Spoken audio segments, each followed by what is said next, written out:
All right, so today I'm gonna show you how we make our kombucha. I am ready for the second part of our kombucha making.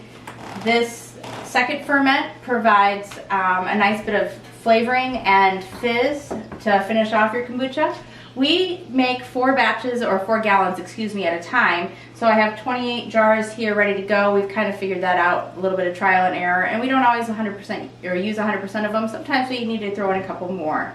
But this is the first ferment, and it is complete at this point. So we're going to kind of work backwards. I'm going to show you how to do the second ferment, and then I'll show you how to set this up and get this fermenting so it's ready to go. So we kind of have a continuous cycle. I'm using the Bolthouse Farms Sea Boost today to flavor ours. You just have to make sure that whatever you put in, it's 100% juice. Some of these have yogurt in them or other things. It needs to be 100% juice. It can be vegetable or fruit, but nothing else in there. I use 1 tablespoon in each of these jars. I've already done a couple of these before starting, but I just do 1 tablespoon. When we first started brewing our kombucha, we did put 2 tablespoons in our second ferment, and we just found that because we've started working on going lower carb for our diabetes control, that kombucha can raise your blood sugar pretty quickly, but we like the probiotic benefits and we enjoy the flavor. That going just down to 1 tablespoon was a bit of a help. We still pre-bolus to help with the rest of that rise, but if you find it's not sweet enough to your taste, you could do 2. Not a big difference in your second ferment time, but if you were to do more than 2, I would just maybe keep an eye on my bottles. The bottles we ordered from Amazon, but I do know that there are local like brew shops or places that sell brewing supplies or wine shops that sell winemaking and also I guess beer brewing supplies that you could find these at. We've had these for quite a while, so I'm not really even sure at this point what the cost is for them, but I think they're probably pretty easy to find, these bottles. They do seal the top very nicely, so that creates that airtight so that so that you can have the carbon build up so you can get a nice fizz. So the first thing, like I said, I get a tablespoon in each, and then I take 2 of my gallons. Like I said, we operate with 4 at a time, and I don't really have a method to which ones I use first, but I do try to mix 2 gallons. That way I can make sure that I have a pretty good rate of on my second ferment, and that they're fairly even, so that I'm not pulling it out and finding that I have some of my bottles very fizzy and perfect, and some of my bottles kind of flat and too sweet. It is fizzy already. You can taste it. It should be maybe not quite fully fermented before you put it in its second ferment, but it could be, you just don't want vinegar as well. When I fill these up, I'm filling them up to just below the start of the neck, and I may be a little bit weirdo about how I put them away, and so I fill these several at a time so that I have a system inside our drawer, and I'll show you that in just a moment.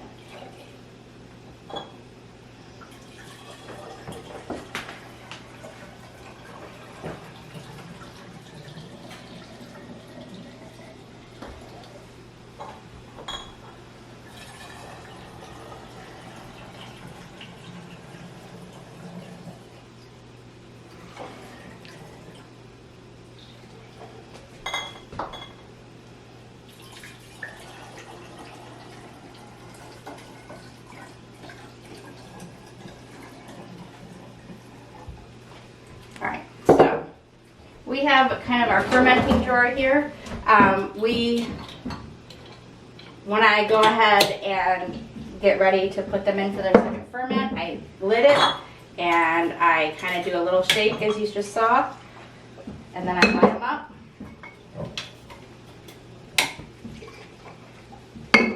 I don't fill the entire drawer because we have to put the gallons back in as well, but that is,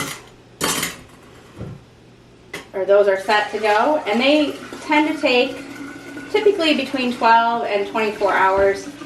We do heat with wood, so our house is almost always around 80 degrees. It could take much longer in a cooler house. Could take a couple days.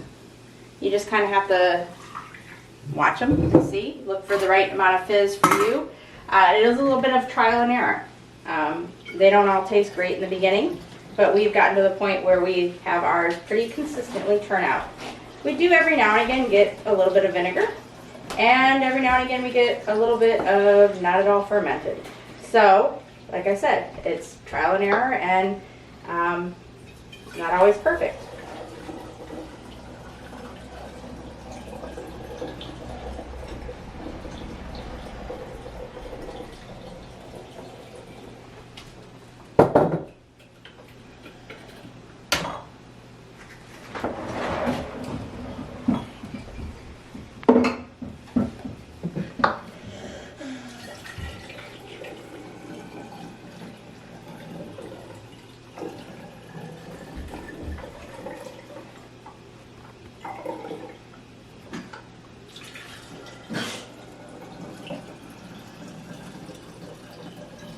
Another thing when you're making your kombucha, you're going to want to make sure that things are pretty clean, that you're not contaminating with anything else. This is a fermenting process. You're not introducing heat, so any bacteria that you do introduce is free to grow. And so you want it to be just the good. I start by washing my hands beforehand. I'm careful not to be distracted and doing other things so that I have to touch other things while working on this. Just typical safety protocol.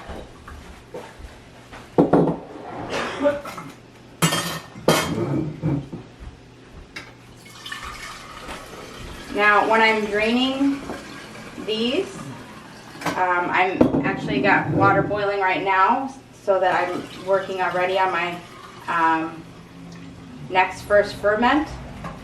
But I pour it down to the bottom where there's just a little bit of SCOBY and the SCOBY's there and a little bit of the past kombucha, so that it restarts fairly quickly the the next round of the first ferment.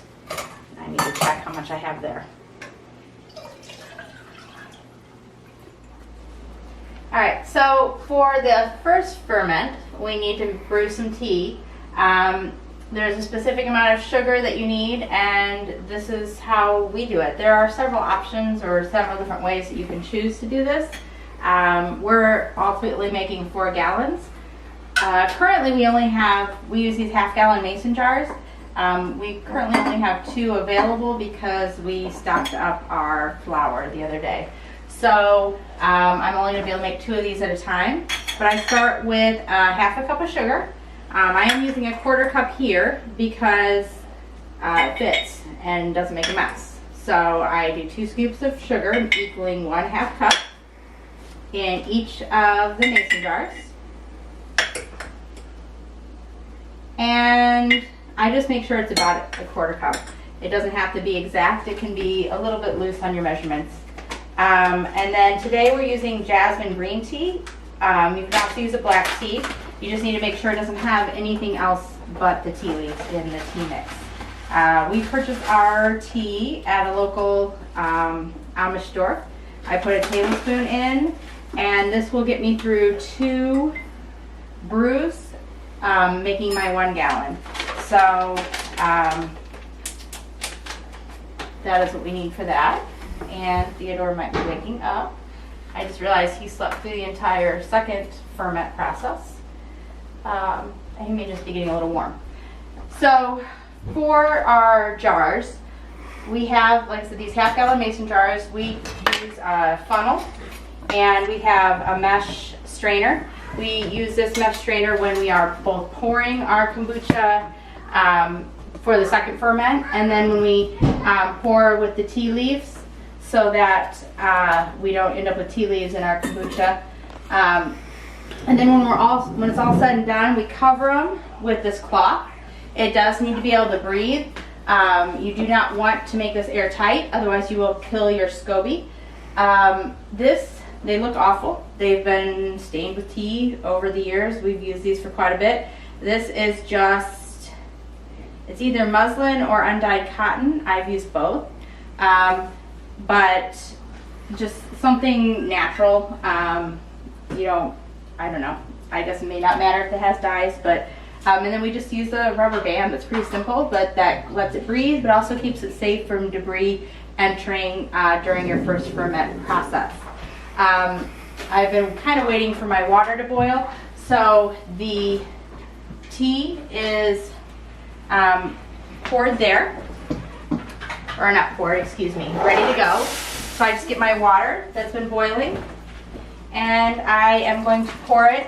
Now, we've kind of, through some trial and error, we've been doing this for quite a while, found that if I pour this to about half full, I can then stir it in and let it brew, and it just brews extra strength, and then I can add cool water to it. I usually wait about 20 minutes, and then I can just add it to my SCOBY. You do not want to add hot tea to your SCOBY. That, again, will kill it. It is a live being. It's a mixture of bacteria and yeast that, you know, hot water, just like while we cook to get rid of bacteria, we'll get rid of the bacteria in your SCOBY, and this is some that we don't want to get rid of. So you want to make sure that your tea is at room temperature. So once I've poured my water in, I just take a spoon of some sort, or a spatula, and stir it up to make sure I get my sugar mixed in well. The sugar is what feeds the SCOBY. This is not going to be the amount of sugar that you're actually consuming when you consume your kombucha. If you were to purchase a commercially made kombucha, you would find that it's usually about 18 carbs per serving, I think. That's way more than 18 carbs of sugar. So most of this will be consumed by the SCOBY and during the first fermentation process. So now I let this sit, and in about 20 minutes I'll come back, add water, and go from there. Alright, so for the final part of our brew, I start by topping this off, or watering it back down. It's had plenty of time. It's an extra strong brew at the moment. I'm using cold water to make sure that my tea is not too hot, but I can easily feel it on the outside. And then I have my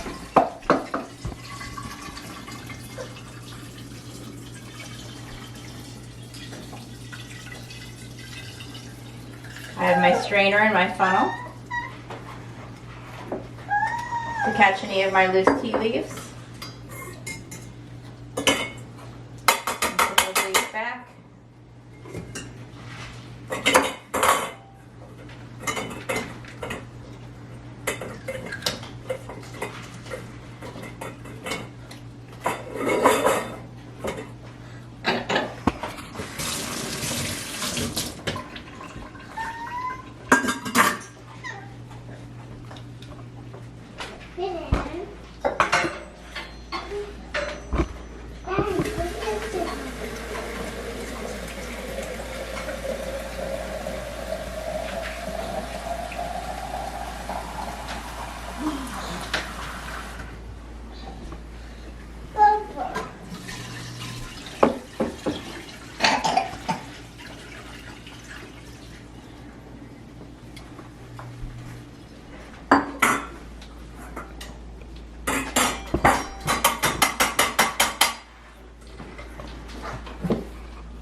So now I've got a half gallon of tea in 2 of my gallon jugs.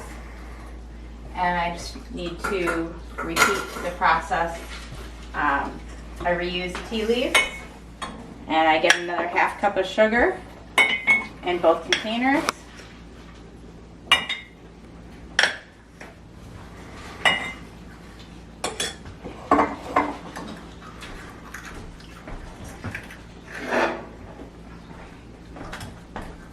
Fill it up again with my boiling water, about half full. Not too much there on the tip.